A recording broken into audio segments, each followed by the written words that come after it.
편안하게 앉으십시오. 편안하게.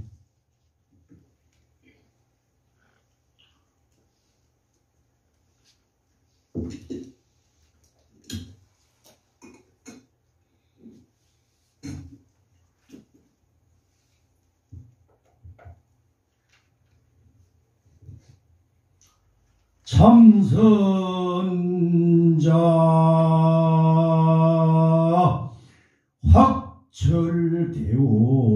확철대오하고 연불자 삼매현준하고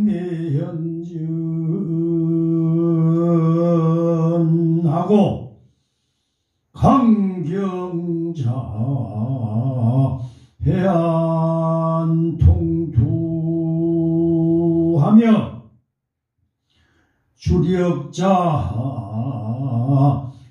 업장소멸하고 절수행자 하시연전하며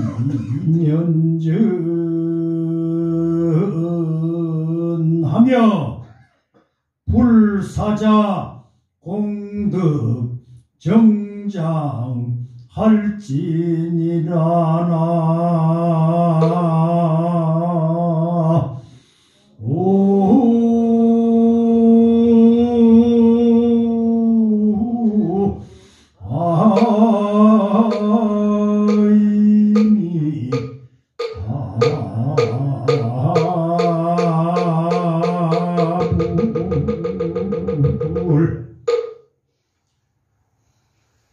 오늘은 이제 삼동결제 입제 날입니다. 오늘 법문 요지는 정진에 대해서 말씀드리겠습니다. 정진, 정미로울 정, 나아갈 진. 글자를 이제 풀 것 같으면은 정밀하게 나아간다 이 뜻이고, 그 뜻 뒤에 숨어 있는 법은 끊임없이 반복한다 이 말입니다. 뭘 반복하느냐? 생각이 올라올 때마다 한 가지 주제를 가지고 반성한다 이 말이 반성.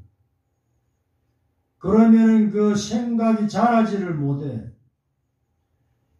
그러면 어떻게 되느냐? 생각으로부터 자유로워진다 이 말입니다. 전부 생각에 거꾸러져 가지고 생각에 휘둘려 가지고 살기 때문에 엎치락 뒤치락 오락가락 머리가 아프고 그렇습니다. 그러니까 이거는 뭐 특별한 기술이 있는 것도 아니고 오로지 믿는 마음. 뭘 믿느냐? 생각이 올라올 때마다 한 가지 주제를 가지고 반성한다 이거예요. 반성만 하다 보면은 이것이 점점 익숙해져서 이 반성하는 실력이 좋아지면은 이제 공부가 좀 돼간다 이렇게 말할 수가 있습니다. 그런데 이거는 뭐 누가 대신해 줄 수 있는 무슨 아무도 뭐 없어. 내 스스로 해야 되지. 그러니까 우리 불자님들이 이걸 지극하게 간절하게 자꾸만 반성을 해가지고 생각이 조촐해져서 지혜 칼이 번쩍번쩍 빛이 나면은 환경의 지배를 안 받고 여유하게 살아간단 말이에요. 그래야 우리 주변의 가족들이 야, 절에 다니시는 분들은 우리하고는 다른 데가 있구나. 끄들리지 않는구나. 동하지가 않는구나. 그래야 뭐 절에 오고 싶은 마음이 생기지. 뭐 절에 다니는 불자나 안 다니는 우리나 뭐 내 일반이라고 생각해봐. 절에 오고 싶은 마음 생기겠어?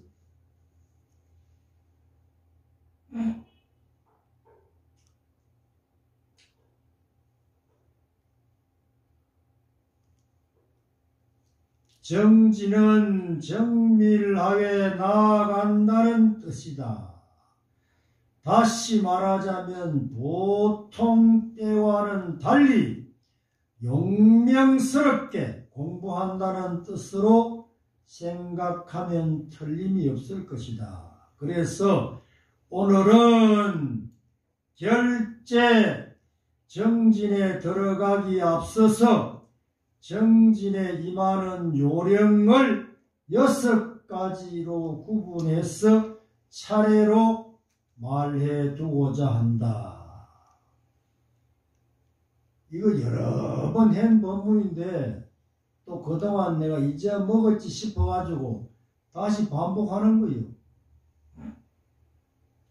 첫 번째, 이곳은 전쟁하는 장소임을 말해둔다.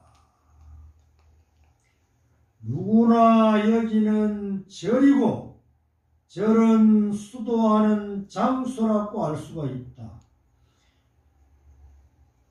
그리고 수도장이라 하면 고요하고 한가한 처소로만 생각하기가 쉽다. 그러나 산성이 말하고자 하는 것은 한가히 앉아서 돌을 닦는 것이 아니고 죽느냐 사느냐 하는 막다른 골목에서 생명을 걸어놓고 적과 싸우는 장소임을 명심하라는 것입니다. 전쟁터라면 결코 한가한 곳이 아니다. 그야말로 한치의 양보도 있을 수 없는 극한 상황에 대치하고 있는 것이다. 세속에 있어서도 우리의 하루하루 살림살이가 모두 생존 경쟁입니다. 생존 경쟁. 개인과 개인이 싸우고 나라와 나라가 싸우고 공산진영과 민주진영이 싸우는 등 보수와 진보가 싸우는 등 이 세상이 온통 싸움바다가 아니겠느냐 이 말.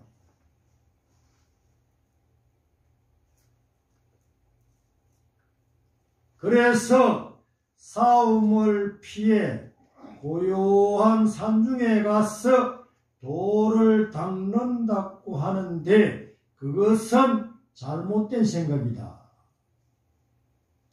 도가 무엇인지 모르는 사람이 하는 소리다. 싸운다는 입장에서는 세속이나 수도장이나 하나도 다를 바가 없다. 그러므로 여기가 분명히 전쟁하는 장소라는 것을 우선 알아야 되겠다. 두 번째, 우리는 싸우는 전사다. 전사. 절에서 살면 스님이겠고 수도장에서 돌을 닦고 있으면 수도인이겠지만 우리는 지금 한가히 수도하는 사람이 아니다. 앞서도 말했지만 죽느냐 사느냐 하는 생사를 걸어놓고 싸우는 전쟁터에 와가 있기 때문이다. 그리고 전사에게는 평등한 길보다는 실로 험난한 고비가 많다. 때로는 물을 건너야 하고 험준한 산을 넘어야 하고 때로는 비바람을 맞을 때도 있고 끼니를 걸을 때도 있다. 때로는 며칠씩 잠을 제대로 자지 못하고 밤을 새우기도 한다. 이렇게 결코 마음 놓고 편안히 휴식을 취할 수 없는 것이 전쟁하는 장병의 고달픈 생활임을 여러분들도 잘 알 것이다. 그와 마찬가지로 여러분은 이미 전쟁터에 나왔고 얼마 안 있다가 전투에 임하게 된다. 이 전쟁이 끝날 때까지는 어떠한 악전 고투에서도 한치도 물러섬이 없이 용전분투해서 기필코 전쟁에 이겨야만 성전가를 부르며 고향으로 돌아가게 될 것이다. 만일 그렇지 못하고 전쟁에 패배를 한다면 자기 한 생명 부지하기 어렵다는 것을 깊이 명심하기 바란다. 세 번째, 적이 누구인지를 알아야 한다. 싸움은 혼자 하는 것이 아니라 반드시 상대방이 있게 마련이니 우리의 적은 두말할 것도 없이 마군이다. 마군이 84,000 마군이다. 이 말이야. 마군이. 우리는 정의의 용사로서 삿된 마구니와 싸운다. 바꾸어 말하자면 진심 참마음과 망심 망령된 마음이 싸운다.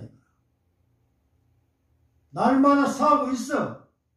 그런데 참마음이 망령된 마음에게 늘 굴복당해버려. 그래서 매일매일 농사를 거르치고 있는 거야.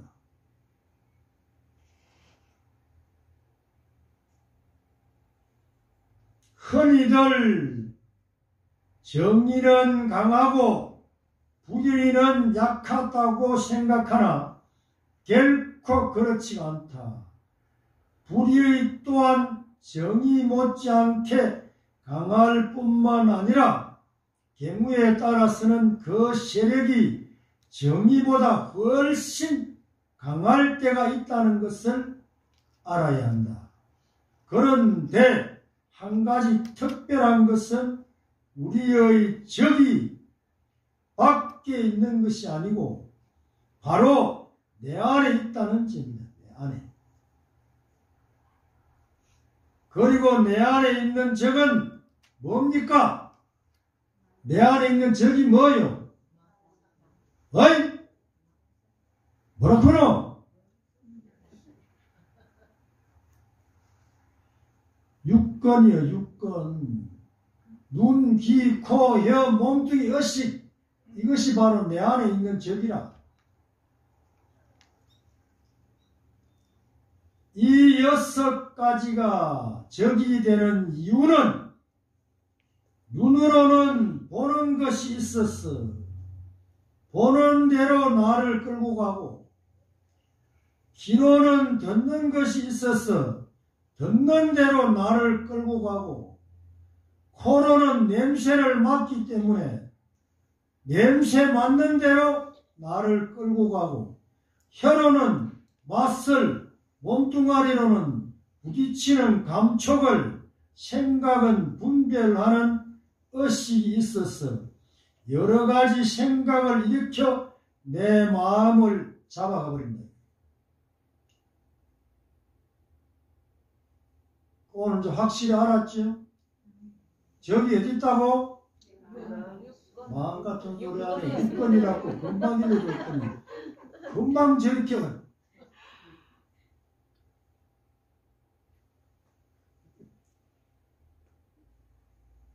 그러니 도둑놈 적을 모르는데 어떻게 이게 전쟁을 하겠나? 그래서 이것을 6가지 도둑이라고 하는데 이것들이 나를 그냥 두지 않고 동서남북으로 끌고 다녀 잠시도 정신을 차릴 수가 없게 하기 때문이다.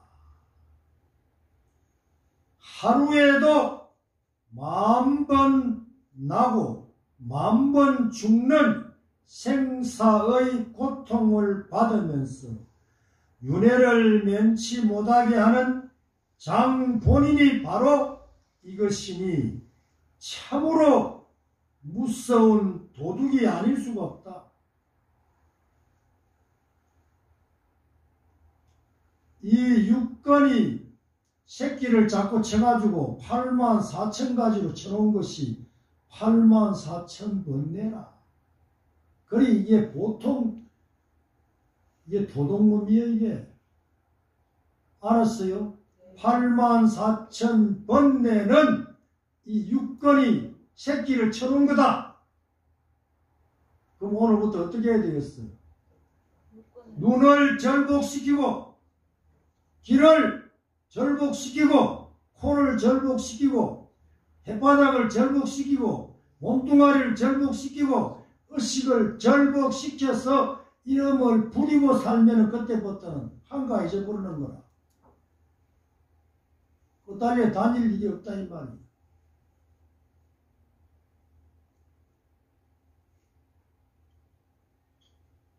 내가 하도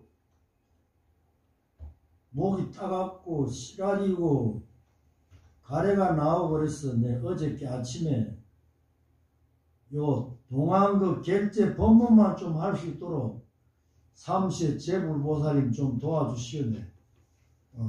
결제 법문만 좀 할 수 있도록. 그래서 오늘 조금 목이 좀 좀 나아져가 이렇게 법문하는 거요.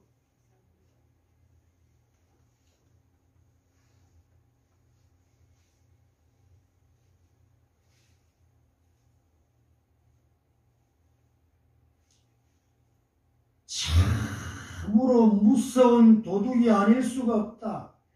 6가지 삿된 적이 밖에 있는 것이 아니라 내 안에 있다니 생각하면 어처구니 없는 일이기는 하나 그것이 엄연한 사실이니 어쩔 수가 없다. 다만 거짓 나와 싸웠어. 이 6건은 거짓 나여 참 내가 아니라 이거 줄 하나 툭 끊어지고 바람 한 점만 들어가면 그냥 다 버글버글 썩어지는 거예요. 그러니까 거짓 나에게 속아서 하루 종일 헤매고 사는 거예요. 그게 6건을 내가 부리고 살면 이 6건이 6보살이 되는 거고 여기에 휘둘려 살면은 6 도둑놈이 되어본다 이 말이에요. 그럼 어떻게 돼? 내 망치고 나 망치고 다 망치는 거예요.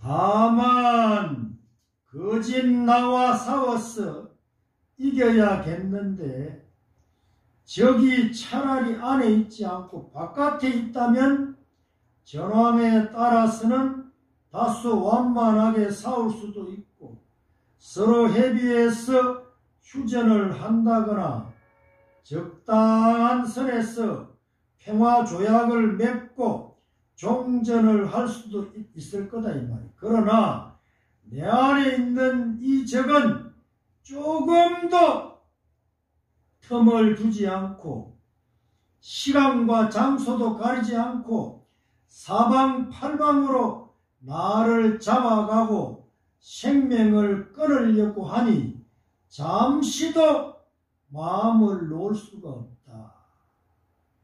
어째서 그러냐 이 말. 어째서 일상생활에 이 6가지를 가지고 살림을 하는데 우리가 죽지 않고 목숨이 붙어 있는 한 이 육근의 작용이 쉴 수 없기 때문이다. 그리고 육근이 작용하고 있는 한 거기에 끌리지 않을 재주가 없으니 참으로 죽자니 인생이 아깝고 살자니 고달프지 않을 수가 없다. 수월 스님은 돛개치고 짬나무 선방에서 참선하시고 짬나무 장작 패고 이 몸을 한순간도 쉬게 안 했다는 거예요.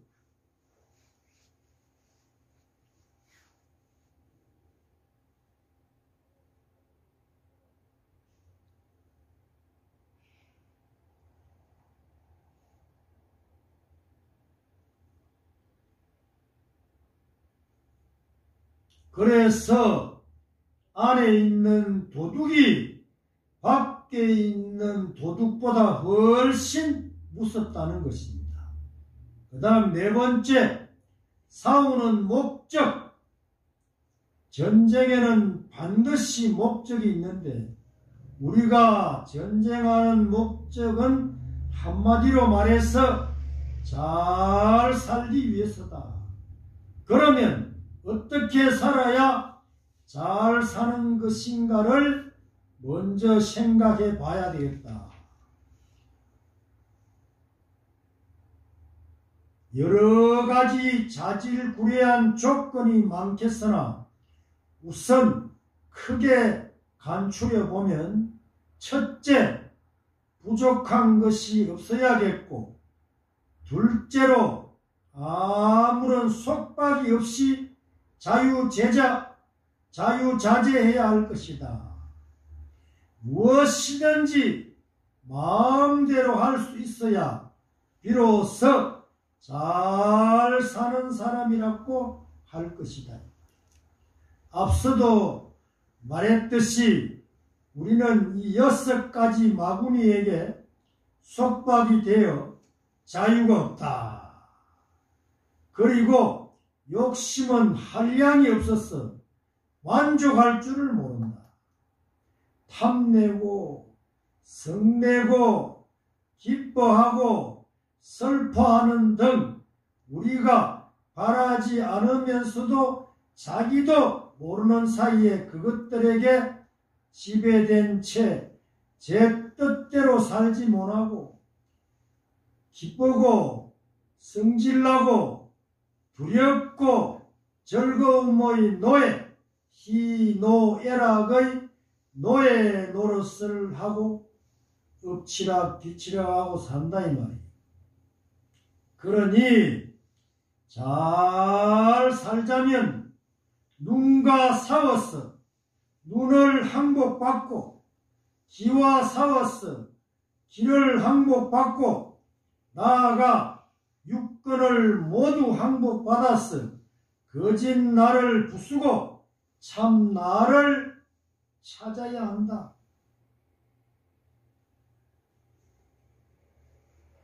그러면 속지도 않고 끌려다니지도 않았어 언제 어디서나 내 살림을 내 마음대로 하게 된다.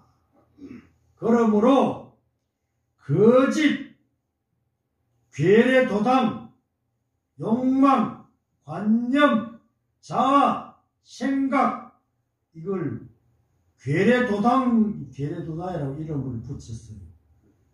괴뢰도당들을 모조리 소탕해가지고 허망한 마음을 쫓아버리고 참마음, 참나를 찾아서 부처를 이루고 부처를 이루어야 일체 속박을 벗어난 대자유인이 된다. 이것이 바로 우리 불자들의 구경 목적이다. 절에 뭐하러 가느냐? 참마음, 참나를 찾기 위해서 절에 간다. 이렇게 말해야 돼요.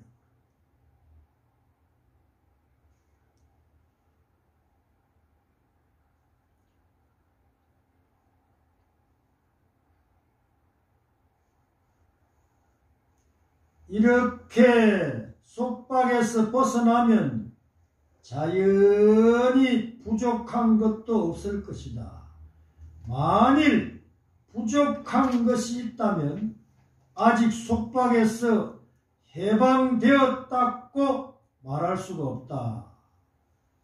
부처의 갱지는 어떤 조건부가 될 수 없고 그야말로 완전 무결한 절대 해탈의 세계를 말한다. 거기는 괴롭고 즐거운 것, 밉고 고운 것, 착함이나 악한 것, 나고 죽는 것 등 일체 차별의 경계를 초월한다. 차별을 초월하기 때문에 옳고 그름, 시비와 가리는 간택이 없고 시비 간택이 없으므로 좋고 나쁜 것이 없어서 늘 고요하다. 고요하기 때문에 편안하고 편안하기 때문에 잘 사는 살림인 것이다.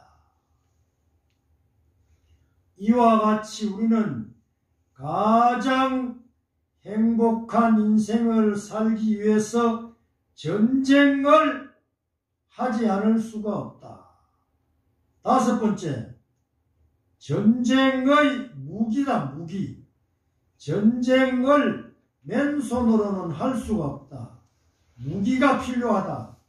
그런데 우리에게는 아주 간단하고도 강력한 무기가 있으니 바로 화두다 이 말은 화두. 화두에는 1700여 종류가 있는데 싸울 때 그것을 한꺼번에 들고 싸우는 것이 아니라 각자 하나씩만 들고 싸우면 된다. 아침에 불자 하나가 와서 그러대. 평상시는 화두 잊어먹고 살다가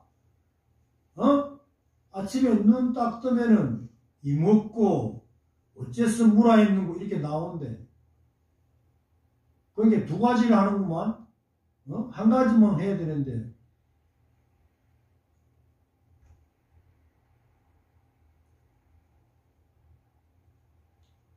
각자 하나씩만 들고 싸우면 된다. 그 하나씩.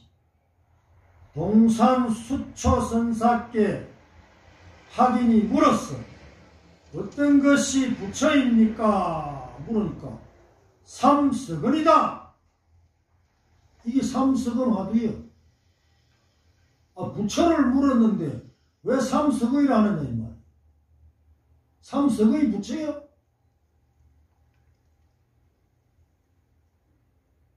또 운문조사께 어떤 것이 부처입니까?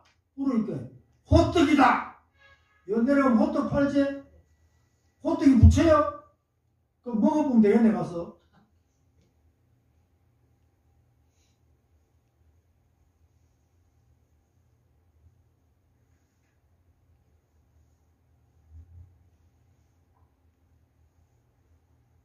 일반적인 상식으로는 도저히 이해가 되지 않는 말씀입니다. 그러나 동산수초선사께서 공부하는 학인에게 거짓말을 하신 것이 아니다 이거라. 추워라도 틀리게 답한 것은 더욱 아니며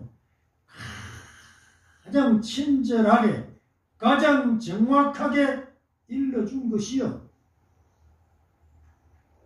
성철스님은 이 마삼근 해가지고 깨쳤다 하잖아요. 그래서 잘난 사람 못난 사람 노소를 불문하고 누구든지 오면 절 3천만 원 이거 마삼근 하도 하나 척 간택해 준 거예요. 왜? 틀림없는 가르침이니까.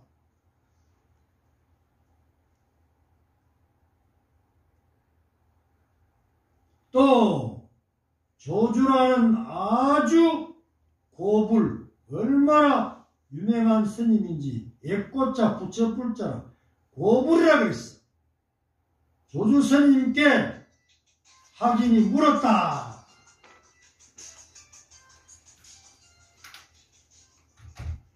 개에게도 불성이 있습니까? 없습니까? 하고 물으니까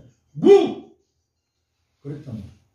부처님께서는 꼬물꼬물하는 벌레 준동 함령에 이르기까지 모두 불성이 있다고 했는데 조주 스님은 그 영리한 개에게 불성이 없다고 하니 역시 의심하지 않을 수가 없다. 어제 보니까 텔레비에 개에게 저 가서 빨간 장갑 물고 오느라게 빨간 장갑 딱 물고 돼. 이렇게 영리한 개에게 불성이 없다. 그럼 뭐 누가 거짓말쟁이야? 부처님은 눈에 보일 때 말다 고물고물하는 그런 준동함령이 다 부처의 성품을 가지고 있다 했는데 이 조주스님은 왜 없다 했느냐? 왜? 우리가 불자라면 이 가려내야 될 거 아니야. 이거 가려내는데 공을 안 들이고 쓸데없는데 공을 들이고 앉았잖아. 그런 사구 죽은 글귀를 맨날 읽어 제끼니 죽은 놈이 됐군요. 산 놈이 되려고 그러면은 활구를 가까이 해야 되거든. 활구.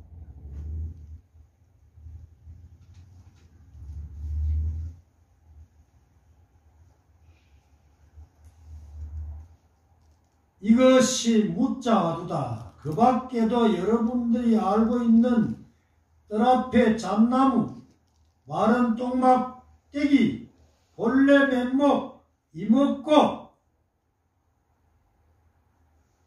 조주 스님에게 달마 스님이 동토에서 서천 중국에서 동토 인도에서 중국에 온 뜻이 무엇입니까? 물으니까 판치생모 통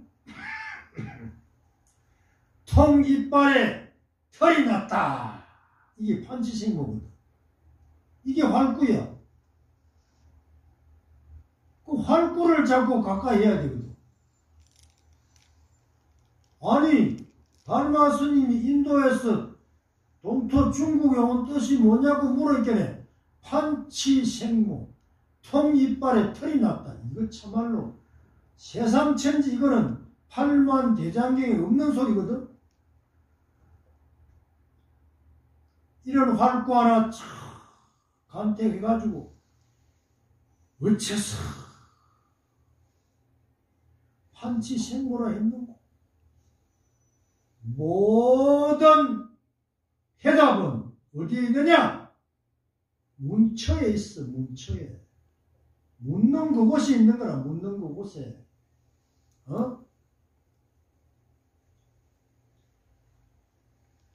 모든 화두의 답처는 문처에 있단 말이야. 문처에. 묻는 그곳에 있단 말이야.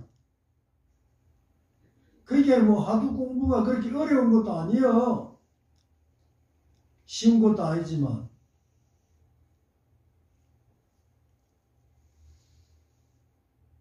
그 뭐 화두 공부는 뭐 하는 사람 특별한 뭐 누가 사람이 하는 거 아니라 지금 이거 딱 믿어보면은 이게 활구다. 활구를 가까이 하면은 산놈이 된다. 이거 딱 믿어보면 되는데 이거 못 믿으니까 이 기가 뚫리는 활구를 받아 지니지 못하는 것이지.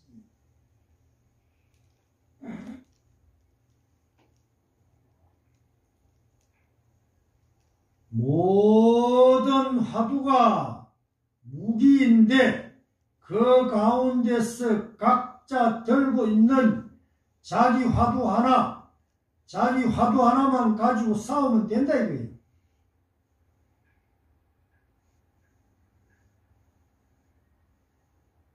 생각이 올라올 때마다 어째서 통이빨에 털이 났다 했는고, 어째서 통이빨에 털이 났다 했는고, 어째서 없다 했는고, 이걸 못해요? 나는 이거 어째서 없다 했는고 단포 만에 끝나부서.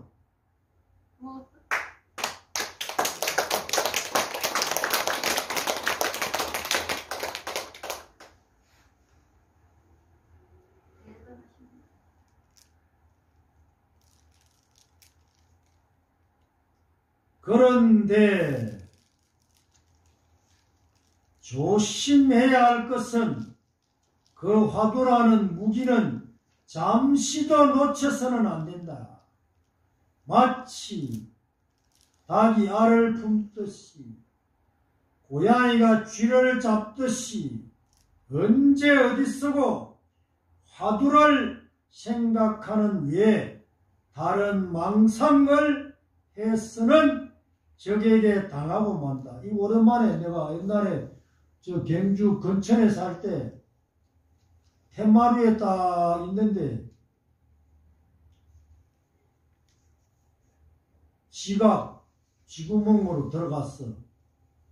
근데 고양이가 그 쥐를 잡아먹으려고 쥐구멍 바깥에 딱 앞다리 2개를 버티고 앉았는데 5시간을 앉았다. 5시간.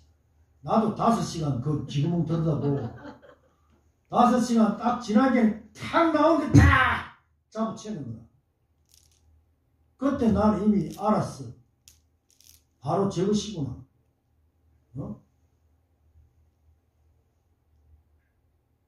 그게 그 좋은 절 그거 하나 생겼는데 누가 달라 하니까 내 팽이 짚고 갔지.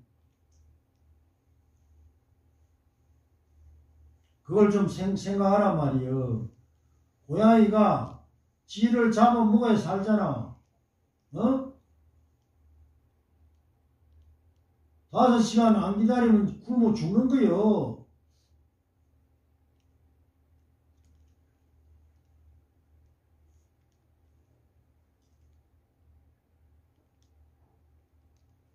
전쟁터에서 무기를 빼앗기면 싸우지 못하고 지는 것과 같이 화두를 참고하는 사람이 화두를 잊어버리고 망령된 생각에 사로잡히면 이미 전쟁은 패전으로 끝나고 만다. 그러니 화두라는 무기를 부디 소중히 간직해야 된다.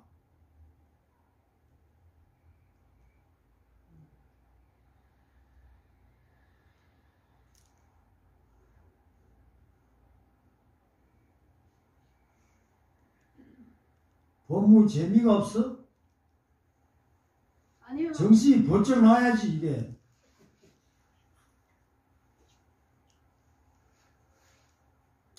몸뚱아리 이까지 뭐 믿을 수가 있나?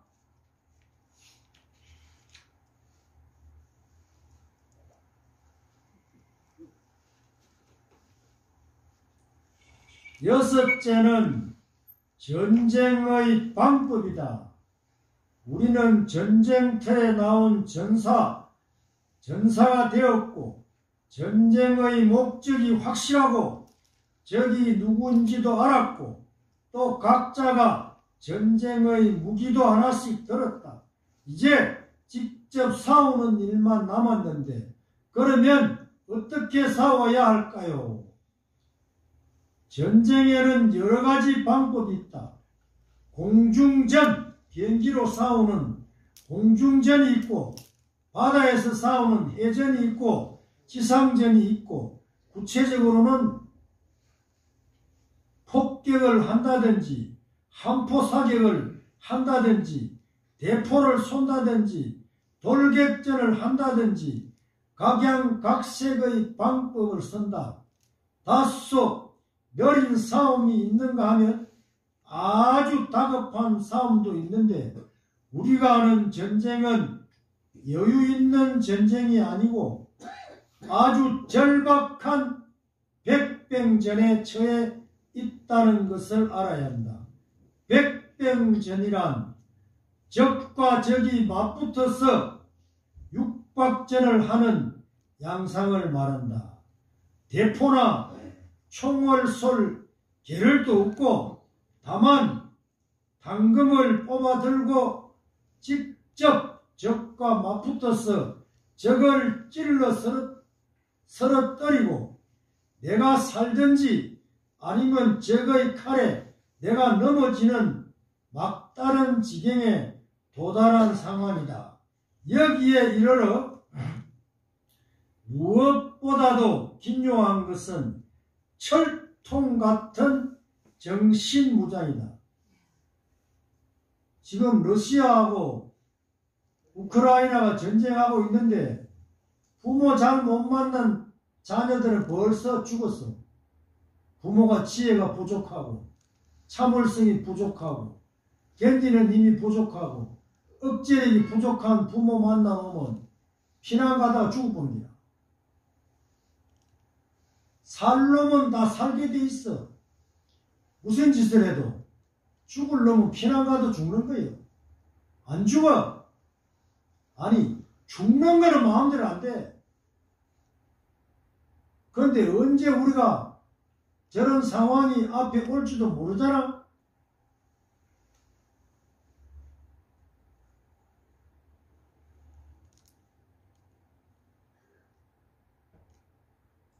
고인의 말에 백에 틈이 나면 바람이 들어오고 마음에 틈이 나면 마구니가 침노한다고 했다. 이 말은 수도하는 전사들에게 정신무장의 중요성을 알려주는 계문이다.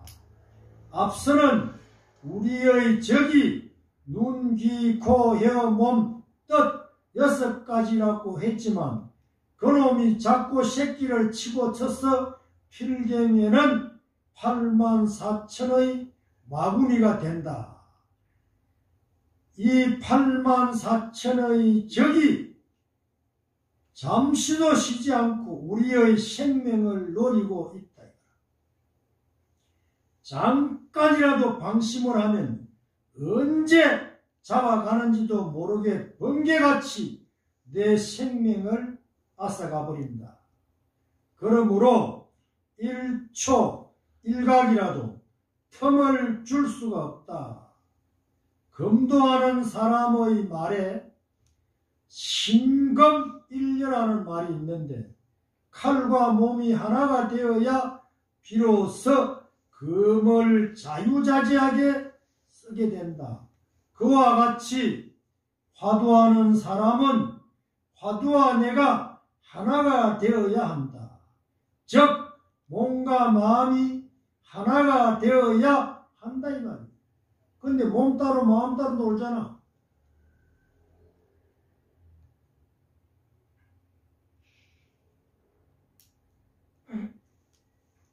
눈에 보이는 것, 귀에 들리는 것, 내지 코, 혀, 몸, 뜻 이 모두가 오직 화두 하나에 연결되어야 정신무장이 잘 되었다고 할 것이니 이렇게 되면 필경에는 무아의 경지에 들어가게 된다.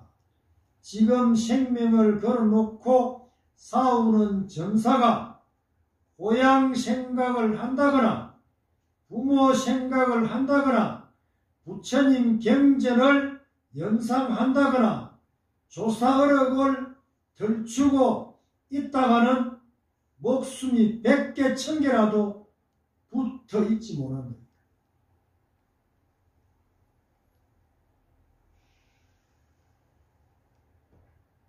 이 공부하려고 그러면은 책을 덮어야 돼. 책 속에는 진리가 없어. 언어와 글자만 있지. 언제 책 보고 있다가 언제 어떻게 될지도 모르는데 책 속에는 진리가 없다고 맨날 이야기해줘도 아이고 왜 부처님 말씀 경전에 진리가 없냐고. 그러면 오늘 내가 소중하게 여기는 책을 불 한번 질러봐. 진리는 불에 안 타. 불에 타버리면 그거 진리 아니요. 맞잖아.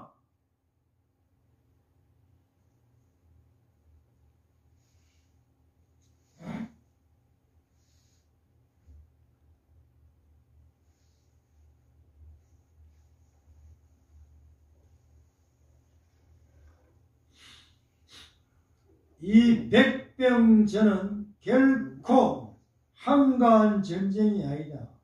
그야말로 서리발 같은 정신으로 화두 하나에 매달려 육식의 경계를 틀어막고 심심히 일려하여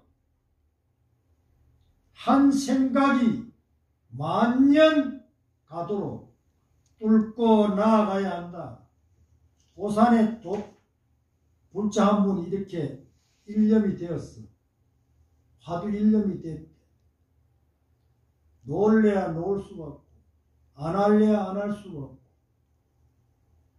화두 일념이 되고 나니까 심신이 새털처럼 가벼워졌대.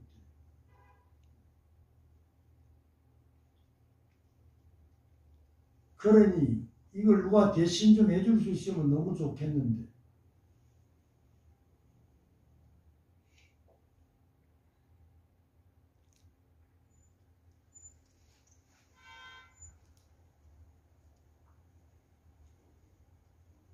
그래야 살 길이 열리지.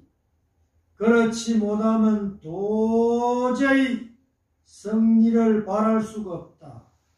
지금 죽고 사는 것이 경각에 달렸는데 팔다리가 아프다느니 배가 고프다느니 이런 생각이 날 수가 없고 적과 마주쳐서 눈에 불을 켜고 있는데 졸음이 올 수도 없다.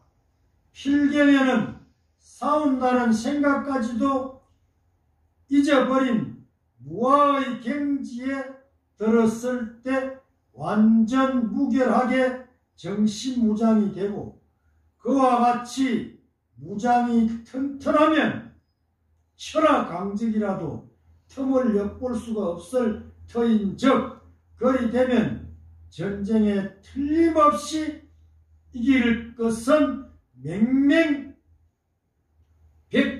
사실이다. 다시 말하거니와 이 싸움은 그야말로 나고 죽는 생사를 초월하는 싸움이다. 또 싸워서 이기면 살아남는 것으로 끝나는 것이 아니라 영원히 생사를 초월해서 다시는 나고 죽음이 없게 된다.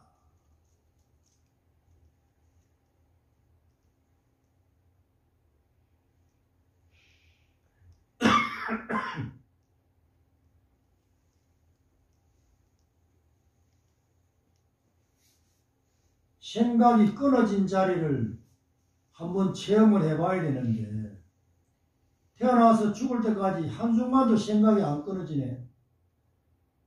그러니까 그 생각이 기멸생사잖아. 한 생각 일어나면 생이고 그게 사라지면 사고 그래 하루 밤낮 동안 수만 생각이 일어났다 사라지고 일어났다 사라지고 하루 밤낮 동안 수만 번을 죽었다 살았다 죽었다 살았다 이게 정신이 하나도 없는 거야.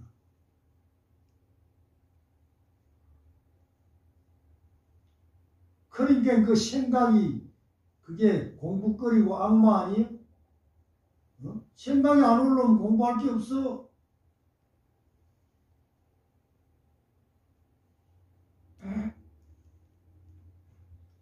만일 살기만을 바라고 싸운다면 설사 이겼더라도 다시 언젠가는 죽음이 있게 마련이니 그렇다면 참으로 이긴 것이 되지 못한다.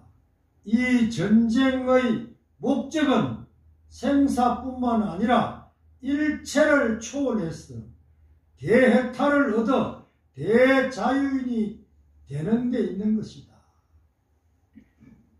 전쟁의 목적이 대자유인으로 가장 잘 사는 사람이 되자는 데 있는 만큼 그것을 차지하기도 결코 쉬운 일이 아니다. 그러나 싸우는 사람에게 승리가 주어지는 것이지 처음부터 싸움을 포기하는 사람에게는 굴복과 복종만 강요가 될 뿐이다.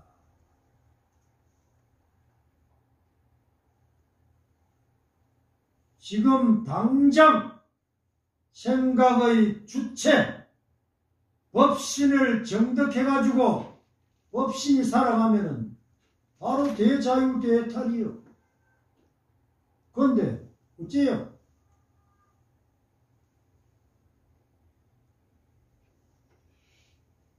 관념을 가지고 마음을 삼고 몸뚱아리를 몸으로 삼고 살아가니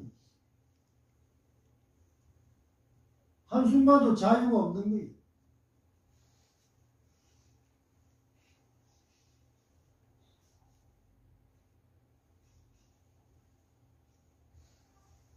여러분은 이제 모든 전쟁 준비가 갖추어진 당당한 전사들이다. 이번 전쟁에서 이기면 천하가 여러분의 소유가 된다. 풀 한 포기, 꽃 한 송이, 낱낱의 물건마다 어느 것 하나 여러분의 것 아닌 것이 없으며 언제든 어느 때든 천상천하에 가장 높은 사람임을 분명히 알게 될 것이다. 근데 그게 뭐 쉽지도 않고 어렵지도 않아. 천상천하 유아독존은 이 몸뚱아리를 말하는 게 아니고 생각의 주체, 법신, 그 자성을 가리키는 말이요.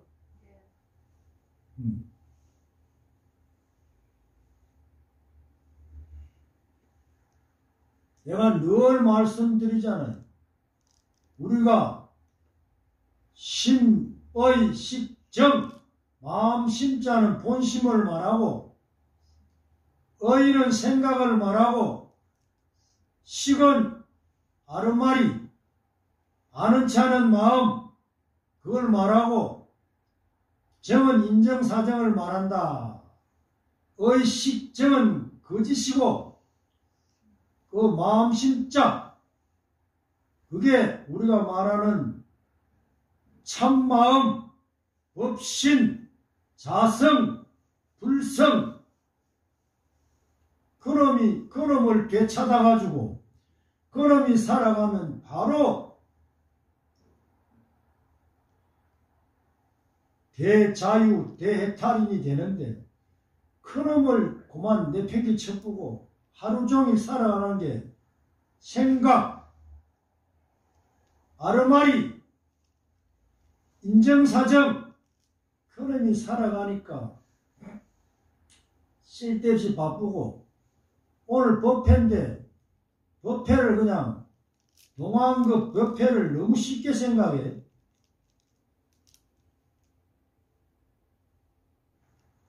이번에 삼동결제는 화두 하나 점령하는데 신명을 다 바쳤어. 화두 하나 점령 턱 해놓고 이제 정말로 남을 위해서 한번 살아보는 거라. 남을 위해서. 정말 보살행을 한번 해본다 이 말이에요.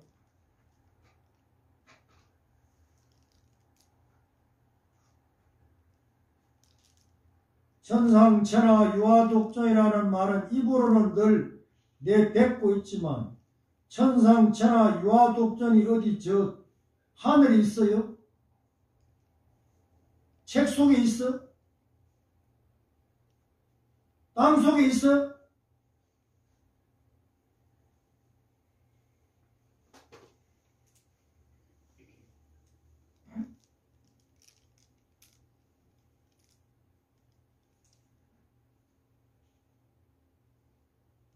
결국에는 바로 천상천하 유화독존이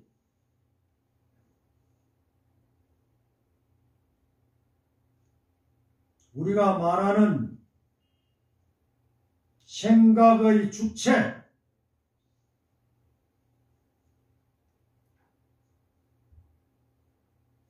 물에 들어가도 젖지 않고 불에 들어가도 타지 않는 그름을 억지로 이름 붙여서 천상천하 유화독존이라고 합니다. 언제든 어느 때든 천상천하의 가장 높은 사람임을 분명히 우리가 알게 된다. 이걸 알기 전에는 속과 말로 마음 놓고 살 수가 없어.